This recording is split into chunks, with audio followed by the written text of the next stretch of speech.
What's up guys, my name's Dychronic here on this Destiny 2 video, and today we're going to be talking about how to one-phase Cower with the most incredible strategy that's out there for Spires and Stars. Now this one has actually been out for quite a while. I actually found this out while playing some of my French friends. They're just like, hey, we got this strategy. I'm like, what? And then all of a sudden we're just one-plating Cower just like nothing. And of course when I go on the internet, everybody already knows about it and it's all around the community. But I still wanted to make a video about it because there's definitely probably some old people out there just like me, or you know, people that just don't know about it. I always feel like an old man out in the community nowadays because people are like, don't you know about this? And I'm like, I don't know. Anyways, this video will be showing you how to complete the one-phase Cower and just do some incredible amounts of DPS. Now, the way this works is actually pretty straightforward. Firstly, your DPS weapon is going to be the Wardcliff Coil, and I'm going to be explaining right after explaining this why the Wardcliff Coil all of a sudden is good. For raid bosses, that is. So what you're going to want to do, once you get to the DPS phase of Cower, getting there is a completely different video, so go watch that one instead.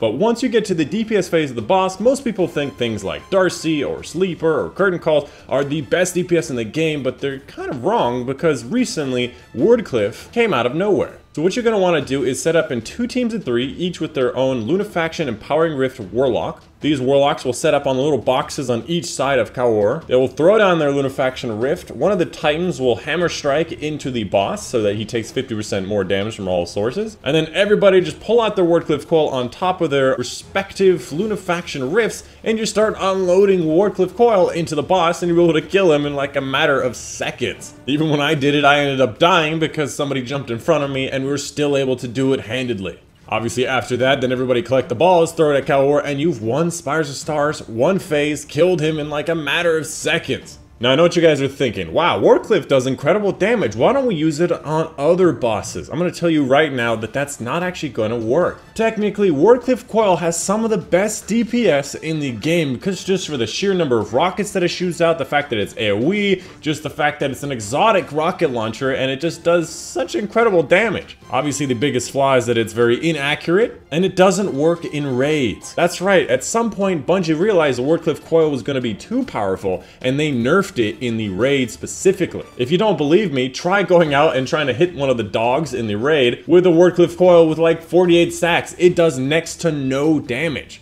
You can also try it on Callus. Do it with like 120 skulls, you'll still do next to no damage. For some reason, they thought it would be a good idea to make Wardcliff Coil unaffected by skulls, unaffected by the damage stacks from the dogs. Just basically make it useless. And for some reason as well, it doesn't work on Argos either. But with the Spires of Star raid with Cower, for some reason they said, you know what? We're gonna allow the Wardcliff Coil to do damage this time. And oh boy, it does a lot of damage. This strategy definitely brings me back to the good old days in Destiny 1 where all you really needed to get in a raid was a decent light level and a Gallahorn. Perhaps this will be an omen to that exact thing of just being the right level and just knowing what to do and just having a Wardcliff Coil and just not being less than, you know, 18 to 21 years old and having a microphone. I realize that as I say this, I can't ever hope that it's gonna be just that simple.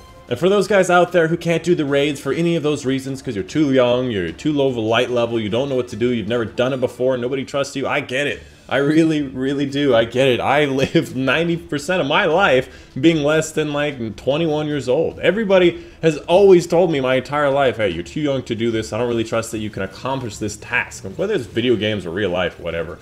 But very heavily in video games. So I get it. If you guys can't do a raid because of these things, I get it.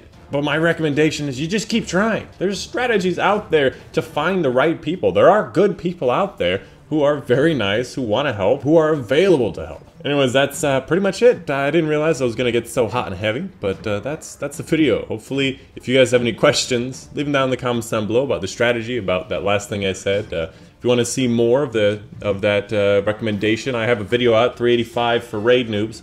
Check that out before, you know, leaving a question about that. But if you do have a question, I'd be more than happy to answer because I look at and answer every single comment in my comment section. Anyways, I've been your host, Dychronic, and I'll see you guys on the next one. Also, baby birds.